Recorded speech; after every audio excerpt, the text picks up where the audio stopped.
Pakistan's most famous dynasty, Fatima Bhutto's life has always been under scrutiny. But that hasn't stopped her from being an outspoken political journalist and commentator. As the granddaughter of Zulfikar Bhutto, the founder of the Pakistani People's Party, Fatima's personality and background has led many Pakistanis to see her as a future party leader. But she's had issues with other family members. She was highly critical of her aunt Benazir before her assassination in 2007, accusing her of corruption and of trying to hijack democracy. In her new memoir, Songs of Blood and Sword, Bhutto describes what it's like to be part of the influential yet tragic Bhutto clan. From political heiress to independent scribe, Fatima Bhutto is your connector of the day. Well, Fatima Kat's a clever and oft-times controversial figure. When I caught up with her here in London a little earlier today, I began by asking her why she gave her book, her new book, the title Songs of Blood and Sword. This is what she said. Well, the title comes from an Iranian poet who I've always followed and admired, who was executed by the Shah's regime for his criticisms of the state and the violence of the state. And there is a lot of blood in Pakistan. There is a lot of blood in this family. Zulfikar Ali, my grandfather's name, means the sword of Ali.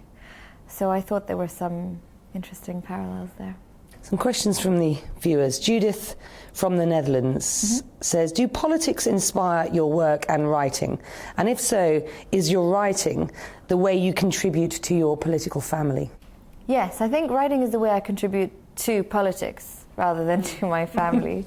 But I think it's people that inspire me to write, because politics is always going to be violent and corrupt and dirty, I think, no matter where we're looking at it.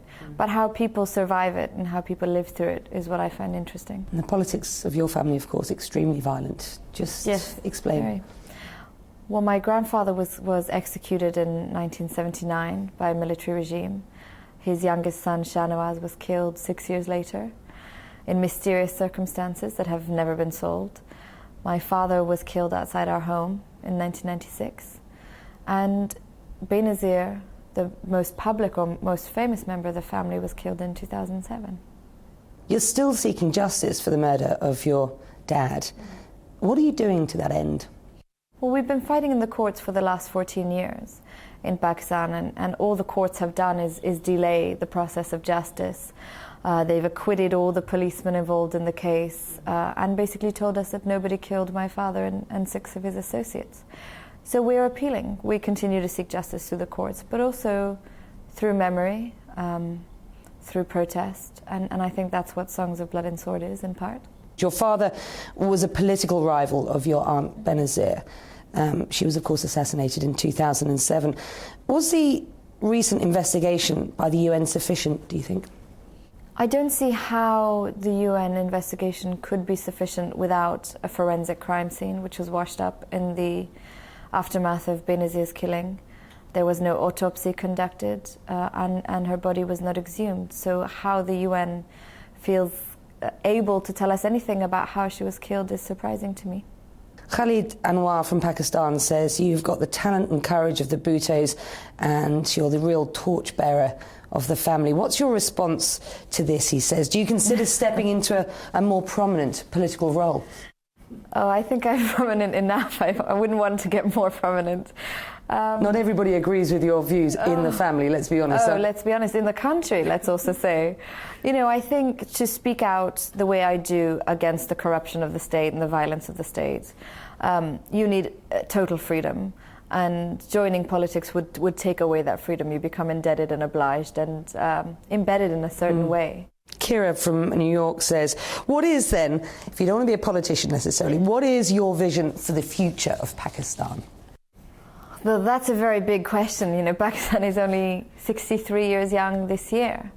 But I hope, at least as a young Pakistani, that we can not only bring about transparency and accountability into a country that has been plagued by corruption and political incompetence, but also, in the truest sense of the word, a participatory democracy where your name doesn't matter, where people represent areas they live in. So more than just a representative democracy, but a truly participatory one, and one where women and minorities are are safe, are protected by the law, which is currently not the case. Ryan has written in. He asks how you overcame the hard times that your family saw, what you saw. And I guess that begs the question, how difficult was it to write the book? Well, I'm very lucky to have a very loving mother and two brothers. And it was really that source of support and love, really, that I think saw us all through very difficult times.